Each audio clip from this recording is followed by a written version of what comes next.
Good morning friends. इसके just पहले वाले लेक्चर में हमने क्या देखा था, फ्रिक्शन के बारे में पढ़ लिया था। ठीक है, उसका क्वेश्चंस करेंगे, घबराओ मत, क्वेश्चन उसका करेंगे। एक बार ये देख चूँकि क्या होता है कि क्वेश्चंस आपका मिले जुला आता है, इसका भी यूज आ जाएगा आपको और फ्रिक्शन भी यूज आ जाएगा, इसलिए हम लोग क्वेश्चन करेंगे। लेकिन पहले जो ज़रूरी चीज़ें वो हम लोग जान लेते हैं। देखो, एक होता है प्रोजेक्टाइल मोशन। प्रूफ करने की कोई आवश्यकता नहीं है, प्रूफ आप किताब में भी देख सकते हो और प्रूफ से हमें कोई मतलब भी नहीं है। क्यों? क्योंकि प्रूफ हमें पूछता ही नहीं है, ऑब्जेक्टिव पढ़ रहे हैं हम लोग। आइए समझ लेते हैं। कोई भी बॉडी को अगर हम इस तरह से फेंक दें तो उसका पाथ क्या होता है, ऐसे करके जाएगा, ऐसे गिर जाएगा। इसी पाथ को हम लोग कहते हैं ट्रेजेक्ट्री। इस ट्रेजेक्ट्री का जो मोशन है, उस मोशन को हम लोग कहते हैं प्रोजेक्टाइल मोशन। इसमें क्या क्या चीज़ें होती हैं, ध्यान से देखो। अगर मैं किसी चीज़ को भेजता हूँ तो कोई ना कोई वेलोसिटी होगा और इस पाथ से वह आएगा और यहाँ पे गिर जाएगा, तो इसको हम लोग कहते हैं पाथ ऑफ द बॉडी। जब भी है तो भी इसके जो पाथ बनेगा वह भी इसके टेंजेंशियल लगेगा। अल्फा एंगल पे मान लेते हैं हमने फेंका, तो इसका कंपोनेंट टूटेगा इधर से भी कॉस अल्फा, ऊपर टूटेगा भी साइन अल्फा। बस कंपोनेंट को तोड़ना है और निकालोगे तो आ जाएगा ये सब चीज़ें। होता क्या है, यहाँ से यहाँ तक जाने में कुछ टाइम लगेगा, यहाँ वेलोसिटी 0 होगा, समझते जाओ। यहाँ वेलोसिटी 0 होगा, फिर यहाँ से यहाँ तक आने में कुछ टाइम लगेगा। यहाँ से यहाँ तक जाने में, मतलब मैक्सिमम हाइट तक जाने में जो टाइम लगता है उसको हम लोग कहते हैं time of ascending. Maximum height से जब ग्राउंड पे आने में जो टाइम लगता है उसको हम लोग कहते हैं time of descending. Time of ascending plus time of descending कहते हैं टोटल टाइम। वह टोटल टाइम होता है 2 × v sine alpha by g. Alpha क्या है, ये एंगल है। जी पता है आपको, ग्रेविटेशनल कांस्टेंट, जो कि जी की वैल्यू होती है। ग्रेविटेशनल एक्सेलरेशन है 9.8 मीटर पर सेकंड स्क्वायर। वेलोसिटी जो इनिशियल वेलोसिटी हम देंगे, तो टी टोटल टाइम है यहाँ से पूरा पाथ को रिजेक्ट करके यहाँ तक आने में। ठीक है, चलिए। Time of ascending time of descending बराबर होता है, डिवाइड 2 कर दोगे तो T1 निकल जाएगा। मतलब इसको कह सकते हो आप T1 प्लस T2। T1 कैसे निकलेगा भाई, 2 को हटा दो T1 निकल गया। ठीक है, T2 कैसे निकलेगा, 2 को हटा दो T2 निकल गया। तो T हम लोग समझ गए क्या है, टोटल टाइम। H क्या है, मैक्सिमम हाइट। जो मैक्सिमम हाइट है वो हाइट कितना दूर तक जा सकता है, तो वेलोसिटी पे डिपेंड करता है और अल्फा पे डिपेंड करता है। तो v² sine square alpha by 2g, ये मैक्सिमम हाइट निकल जाएगा। रेंज क्या है, कितना दूर तक ये जाएगा, इसको हम लोग रेंज कहते हैं। रेंज कैसे निकलेगा, v² साइन 2 अल्फा बाय जी। अच्छा, रेंज जो है मैक्सिमम, मतलब रेंज जो है मैक्सिमम कब होगा, जब साइन 2 अल्फा की वैल्यू मैक्सिमम हो जाए, मतलब साइन 2 अल्फा इक्वल टू 1 हो जाए। जब ये 1 हो जाएगा तो मैक्सिमम रेंज v² बाय जी हो जाएगा। क्लियर है, यही आपको क्या करना था, पढ़ना था। ठीक है, v² बाय जी, यही चीज़ आपको बस पढ़ना है और इसमें कुछ चीज़ें नहीं है। अच्छा, यहाँ पे आपको बोलेगा कि मैक्सिमम हाइट क्या होगा, तो साइन स्क्वायर अल्फा की वैल्यू 1 होना चाहिए। तो ये 1 हो जाएगा तो v² bye 2g, h maximum निकल जाएगा। मतलब हम कह देंगे अगर h ऑफ मैक्सिमम तो v² बाय 2g। यही है प्रोजेक्टाइल मोशन और कुछ नहीं है। बस ये फॉर्मूला है, इसी के बेस्ड क्वेश्चन आता है। खाली प्रोजेक्टाइल मोशन को प्रूफ करने को देगा नहीं, आपसे वैल्यू पूछेगा, फॉर्मूला याद रहेगा, वैल्यू निकलेगा, नहीं याद रहेगा नहीं निकलेगा। उतना टाइम नहीं कि आप डिराइव करो उसको। ठीक, आइए अब पढ़ते हैं rotatory and general plane motion. ये होता क्या है भाई, ध्यान से देखो। क्वेश्चन करेंगे, सबका यूज आएगा, क्वेश्चन ही हम लोग को करना है और कुछ नहीं। मगर हाँ, इसके बारे में जान ले तब तो। Rotatory and general plane motion क्या होता है, रोटेटरी मोशन में कोई भी पाथ, देखो कोई एक सर्कल पाथ में कोई बॉडी घूम रहा है, पहले ए पर था अब बी पे चला गया, यहाँ से ये रेडियस है, ये क्या है, पाथ है, एस को कहेंगे पाथ। यह पाथ कितना ट्रेजेक्ट किया, एस ट्रेजेक्ट किया। तो ये तो मतलब इसको कह देंगे हम क्या, कि लीनियरली, मतलब एस कितना डिस्टेंस ट्रेवल किया, लेकिन थीटा में कितना डिस्टेंस ट्रेवल किया, यहाँ से यहाँ तक थीटा डिस्टेंस को ट्रेवल किया। तो इस थीटा को हम लोग कहते हैं एंगुलर डिस्प्लेसमेंट। पहले यहाँ था, यहाँ से ऐसे हो गया, एंगुलर डिस्प्लेसमेंट को थीटा कहते हैं। जो इस वेलोसिटी से यह घूमेगा उसको हम लोग एंगुलर वेलोसिटी बोलेंगे, क्योंकि यह एंगल पे घूम रहा है, इसीलिए एंगुलर वेलोसिटी को ओमेगा से डिनोट करते हैं। एंगुलर एक्सेलरेशन, अगर वेलोसिटी है तो एक्सेलरेशन भी होगा, उसको हम लोग अल्फा से डिनोट करते हैं। ओमेगा इक्वल टू होता है D theta by D T, मतलब वही dx बाय dt। देखो, लीनियर और एंगुलर दोनों सेम है। करना क्या है कि डिस्प्लेसमेंट, यहाँ एंगुलर डिस्प्लेसमेंट है जिसको वहाँ पे हम लोग s से डिनोट करते थे। एंगुलर वेलोसिटी है जहाँ पर हम लोग लीनियर में क्या, जो अगर हम लोग लीनियर की बात कर लें तो इसको भी से डिनोट करते हैं और इस एक्सेलरेशन को ए से डिनोट करते हैं। बस यही क्या है, एंगुलर में चेंज हो गया है। सेम चीज़ D X by D T, तो omega is D T by D T, या 2π/n/60 भी हम लिखते हैं इसको, रेडियन पर सेकेंड। एन क्या है, नंबर ऑफ रेवोल्यूशन, ठीक है, n/60 कर दोगे, नंबर ऑफ रेवोल्यूशन पर सेकेंड। जो बोल रहा हूँ ध्यान से लिख लो इसको। एन को कहते हैं नंबर ऑफ रेवोल्यूशन, मतलब एक सेकेंड में कितना बार घूमा, उसको कहते हैं नंबर ऑफ रेवोल्यूशन, ठीक। आइए, अल्फा क्या है, एंगुलर एक्सेलरेशन, ये होता है डी स्क्वायर, मतलब एक्स को 2 बार कर दो, या फिर omega into d omega by d theta, ठीक है।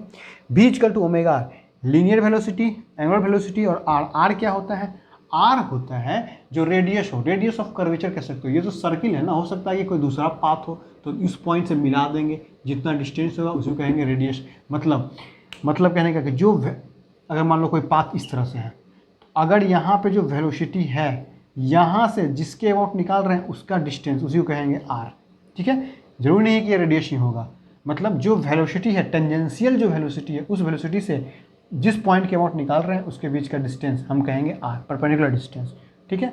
तो ये रिलेशन बताता है लीनियर वेलोसिटी और एंगुलर वेलोसिटी में, ठीक। अब देखिए, बहुत सारे रिलेशन जो आपको याद रखना है। क्या याद रखना है, A equal to alpha into are होता है। अच्छा, ए इक्वल टू जनरल तो हम लिख दिए अल्फा इंटू आर, लेकिन जब कभी कभी आपको कह देगा कि स्पेसिफाई कर देगा कि टेंजेंशियल एक्सेलरेशन बताइए और नॉर्मल एक्सेलरेशन, टेंजेंशियल मतलब इसके टेंजेंट के ऊपर होगा, नॉर्मल इसके टेंजेंट के परपेंडिकुलर इधर एक्सेलरेशन हो रहा है। अच्छा, जो ए है, जो इसका रिजल्टेंट है, यह रिजल्टेंट को हम ए से नोट कर रहे हैं, इसके बीच में फाई एंगल है। एंगल क्या है, फाई, वो क्या है, ए एन और ए के बीच का एंगल फाई है। तो टेंजेंशियल एक्सेलरेशन अगर बोले तो अल्फा इंटू आर, अल्टीमेटली इसी को हम लोग कहते हैं tangential acceleration alpha into r. अगर ए एन कहे, अगर ए एन का, इसी को कर दो, चलो इसको ऐसे कर दो, अगर ए एन का है नॉर्मल तो v square by r equal to omega square into are होता है। ए क्या है, रिजल्टेंट है किसका, टेंजेंशियल और नॉर्मल का, वो होता है अंडर रूट अल्फा का एन स्क्वायर प्लस अल्फा का, क्योंकि इन दोनों के बीच में 90 डिग्री होता है जीरो, इसलिए ये होता है उसका ये। टेन फाई क्या होगा, alpha t upon alpha n. अच्छा, अल्फा क्या है, अल्फा एंगुलर एक्सेलरेशन, मतलब एंगुलर एक्सेलरेशन कहाँ गया, एंगुलर एक्सेलरेशन किसका, टेंजेंशियल एंगुलर एक्सेलरेशन, और ये नॉर्मल एंगुलर एक्सेलरेशन।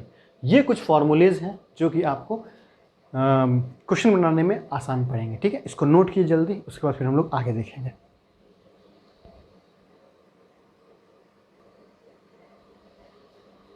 चलिए आइए समझते हैं हम लोग। एक होता है इक्वेशन ऑफ सर्कुलर मोशन। ये कुछ नहीं होता है, जैसे हम लोगों ने क्या क्या पढ़ा था, हम लोगों ने लीनियर में पढ़ रखा था ना, 3 इक्वेशन, वही इक्वेशन है। ये क्या है, सर्कुलर के लिए क्या क्या पढ़ा था हमने, v equal to u plus a t पढ़ रखा था, फिर v square minus u square equal to 2as पढ़ रखा था, फिर पढ़ रखा था s equal to u t plus half a t square. Same to same वही चीज़ है। यहाँ क्या है, omega equal to omega naught plus alpha into t. ये तो आपको पता है क्या क्या है, final velocity, initial velocity, acceleration, time, ये डिस्टेंस। यहाँ क्या है, W is A final angular velocity, omega naught is a initial angular velocity, alpha is a angular acceleration, T जो टाइम रिक्वायर्ड है। ये समझ गए। थीटा क्या है यहाँ पे, डिस्प्लेसमेंट, एंगुलर डिस्प्लेसमेंट थीटा कहेंगे। बाकी तो समझ गए, बस इसको याद रखना है। इसके जगह पे एंगुलर रहे, ये दिया रहेगा, याद रख लेना है क्या क्या चीज़ क्या होता है। अगला समझते हैं पाथ। देखो भाई, अगर कोई बॉडी है, ये बॉडी है, बॉडी को हम यहाँ से उठा करके ए बी से उठा करके ए डस बी डस पे ले गए, बॉडी है, बॉडी को उठा करके ऐसे करके ले गए यहाँ, इस पाथ से वह गुजरा है, ये सीधा पाथ गया है, तो इसको हम कहेंगे रेक्टिलिनियर ट्रांसलेशन। ये रेक्टिलिनियर मोशन कर रहा है। अगर यही बॉडी है, इसको हम ऐसे उठा के हम यहाँ लाएं, जब हम ऐसे उठा के लाएं तो पाथ क्या हो गया, ये वाला देखो इस तरह से पाथ हुआ, तो ये कर्व टाइप का पाथ हुआ, तो कहेंगे कर्वलिनियर ट्रांसलेशन। एक होता है रोटेशन। क्या होता है, ये बॉडी है, बॉडी को हम इस तरह से घुमा दिए, रोटेशन दे दिए, तो बॉडी ए यहाँ था, बी यहाँ था, ये वाला पार्ट यहाँ जब आया तो ये वाला पार्ट ऐसे करके मूव किया, ये वाला पार्ट इस पाथ से मूव किया, तो इस तरह के बॉडी को हम कहेंगे रोटेशनल मोशन। अगला आता है जनरल प्लेन मोशन किसे कहते हैं। अब ध्यान से देखो, ये एक बॉडी है, इस बॉडी को हमें इस तरह से घुमा करके टेढ़ा कर देना है थीटा के ऊपर। तो ये दो तरह से होगा। पहले कैसे होगा, देखो ध्यान से। पहले क्या करेंगे कि ट्रांसलेटरी का मतलब पहले इसको ऐसे करके खिसका देंगे। ऐसे करके खिंचाने का मतलब कि पहले इसको यहाँ तक लाएंगे, ए बी को हमको ए बी डैश तक लाना है, तो पहले तो हम यहाँ तक लाएं, उसके बाद इस तरह से एंगल घुमा दिए। यहाँ क्या है, इधर भी लाना है और एंगल भी घुमाना है, बात समझे। तो इधर भी लाना है, एंगल भी घुमाना है। तो यहाँ क्या कर रहे हैं, पहले इधर लाएं तब एंगल घुमाएं, या फिर पहले यहाँ से एंगल घुमा दिए तब इधर लेकर आए। तो पहले या तो ट्रांसलेटरी देन रोटेटरी होगा, या फिर रोटेटरी देन ट्रांसलेटरी, दोनों में से कुछ भी हम पहले कर सकते हैं। यही कहने का मतलब है। मेरे कहने का मतलब ये है कि अब समझो, क्योंकि ये सब तो खैर न्यूमेरिकल्स ये समझाने का था, समझा दिए। जनरल प्लेन मोशन किसको कहते हैं, ट्रांसलेटरी प्लस रोटेटरी दोनों होता है, उसको कहते हैं जनरल प्लेन मोशन। न्यूमेरिकल्स का कोई वास्ता नहीं है, न्यूमेरिकल जब बनाओगे तो बस ये सब हो जाएगा। एक चीज़ समझने के लिए मैं बता देता हूँ आपको, न्यूमेरिकल्स में बहुत काम आएगा। जैसे मान लो कि हम लोग झूला झूलते होंगे, इस तरह से झूला रहता है, इधर इधर, एकदम कॉन्सेप्ट से समझो भाई, एकदम क्वेश्चन का ये चीज़ मैं बता रहा हूँ। ऐसे ऐसे ऐसे घोड़ा बना हुआ रहता है, घोड़ा के ऊपर बैठ गया सब।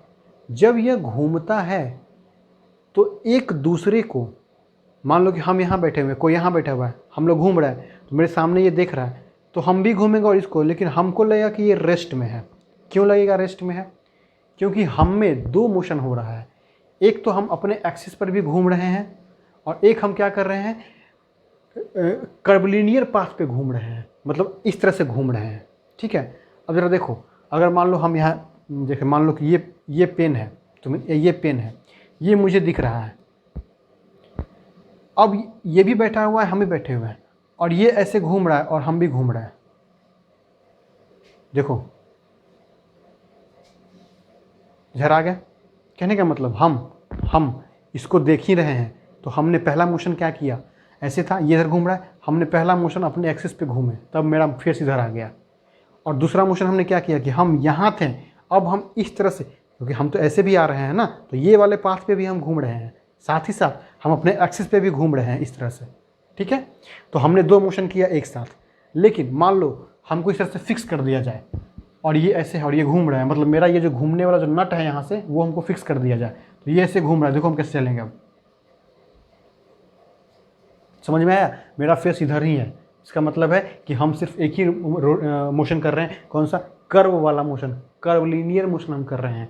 रोटेशनल मोशन हम नहीं कर पा रहे क्योंकि हमें फिक्स कर दिया गया है। लेकिन जब हम झूले पे झूलते हैं तो हम दोनों मोशन करते हैं। ध्यान में देना, ये क्वेश्चन पूछा हुआ है कि जब आप एक दूसरे के रेफरेंस के ऊपर, आपको अगर दोनों अगर ओमेगा वेलोसिटी से घूम रहा है, हम भी ओमेगा वेलोसिटी से घूम रहे हैं, ये भी ओमेगा से घूम रहा है, तो हमें ये रेस्ट में क्यों लगता है, हमें रेस्ट में इसीलिए लगता है क्योंकि हम दो मोशन करते हैं साथ साथ। एक तो कर्व लीनियर मोशन करते हैं और एक रोटेशनल मोशन करते हैं। इसका सबसे बेस्ट एग्जांपल जो पृथ्वी है और जो सन है, ये मान लो सन है, पृथ्वी है, अगर पृथ्वी सिर्फ रुका हुआ रहे तो देखो इस तरह से घूमेगा। कहने का मतलब इधर इधर इधर इधर 6 महीना दिन 6 महीना रात होगा। लेकिन और अगर हम यहाँ पे हैं, तो जब ये पृथ्वी ऐसे घूमा तो हमको सूरज 6 महीने बाद दिखेगा सबको।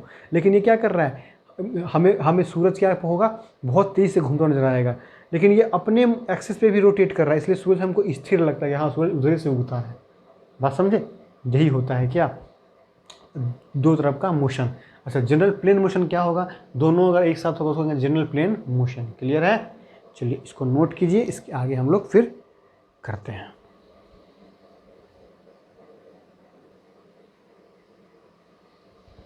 हाँ भाई आइए एक क्वेश्चन करके देखते हैं हम लोग, ठीक है, कैसे कैसे क्वेश्चन दिया जाता है। देखो ये बहुत बड़ा लैंग्वेज क्वेश्चन था, मैंने आपको समझाया था क्या क्या दिया हुआ।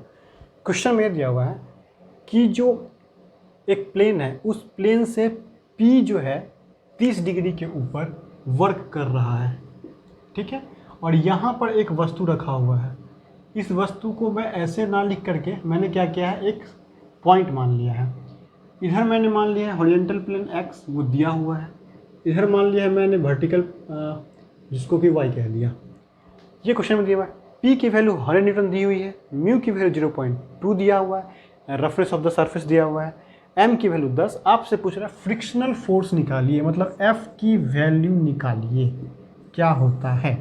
तो भाई f की वैल्यू तो हमें पता है कि म्यू इंटू आर होता है। म्यू तो हमें गिवन है, आर निकाल लेंगे तो फ्रिक्शनल वैल्यू की वैल्यू निकल जाएगी। आर निकालने के लिए क्या करना पड़ेगा, इसको कंपोनेंट को तोड़ना पड़ेगा। हर बार मैंने बताया कुछ भी करो कंपोनेंट तोड़ो कंपोनेंट को अगर तोड़ोगे तो ये तो P इधर दिया हुआ है, क्या क्या लगेगा इसके अंदर फोर्स, पहले तो फोर्स जितना लगना है उसको पहले लिख लो। यहाँ पे W लगेगा जो कि mg के बराबर होगा। और कोई फोर्स, मोशन इधर लग रहा है तो फ्रिक्शनल फोर्स इधर की ओर लगेगा, कन्फर्म है। इधर की ओर फ्रिक्शनल फोर्स F लगेगा, और कोई फोर्स नहीं लगेगा। अब अगर और कोई फोर्स नहीं लग रहा है, जरा ध्यान से देखना क्या हमें दिया हुआ है। पहले तो फोर्स को कंसिडर कर लो। इस P के कंपोनेंट को तोड़ेंगे तो इस साइड से अगर हम कंपोनेंट को तोड़ें तो ये आपका बन जाएगा P cos 30 डिग्री।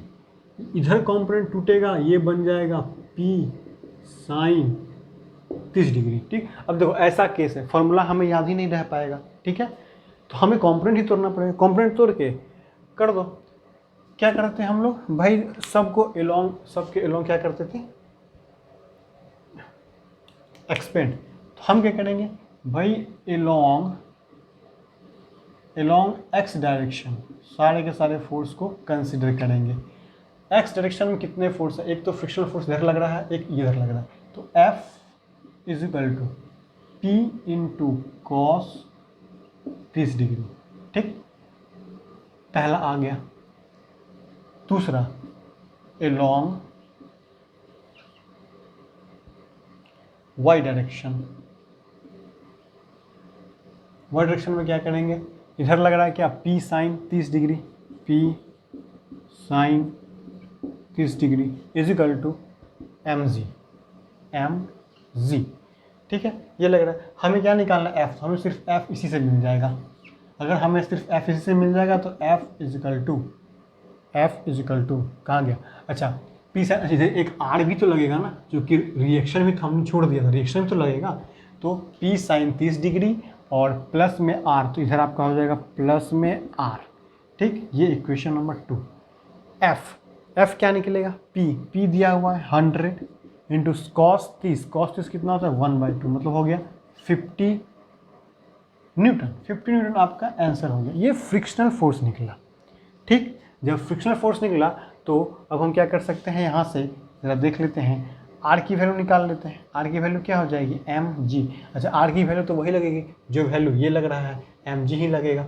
अच्छा, एक बात और, यहाँ पर आपको लग रहा है कि P साइन 30 दिया हुआ है। ठीक है, तो अगर इस तरह से कुछ दिया रहे तो इससे हमें कोई मतलब नहीं होना चाहिए कि क्वेश्चन में क्या दे रखा है, क्योंकि आर की वैल्यू इसके बराबर ये 0 होना चाहिए था। ये 0 नहीं है, इसका मतलब कुछ ना कुछ क्वेश्चन में और दिया होगा, या फिर कुछ फोर्सेज या कुछ और दिए होंगे। ठीक है, मेरे कहने का मतलब है कि अगर आपको कंपोनेंट इतना ही फोर्स दिया हो तो कंपोनेंट ऐसे ही टूटेगा। इसमें से कुछ चीज़ नहीं दिया रहेगा, कुछ चीज़ दिया रहेगा। ठीक है, ये चीज़ करना है आपको। ठीक, अच्छा अगला क्या करेंगे हम लोग, हो सकता है ये थीटा नहीं दिया हुआ रहेगा। मतलब फोर्स निकालने का तरीका यही है, हर एक या तो एक्स एक्सिस के अलोंग आप क्या करो, एक्सपेंड करो, या वाई एक्सिस के अलोंग क्या करो, एक्सपेंड करो। एक्स में पूरा फोर्स को कंसिडर करो, वाई में पूरा फोर्स को कंसिडर करो, और दोनों को मिला करके हमें जो पूछ रहा है वो लिख देते हैं। ठीक है, चलिए अब कुछ चीज़ें हैं आपको कि जितना मैंने बता दिया है उन सब को आपको पढ़ लेना है। इसके बाद आपको कुछ चीज़ें और बाकी हैं। क्या क्या चीज़ें बाकी हैं मैं आपको बता देता हूँ। फ्रिक्शनल फोर्स तो हो गया है आपका,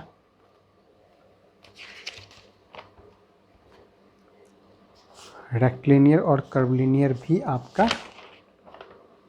हो गया है। अच्छा, ये चीज़ बाकी है आपका,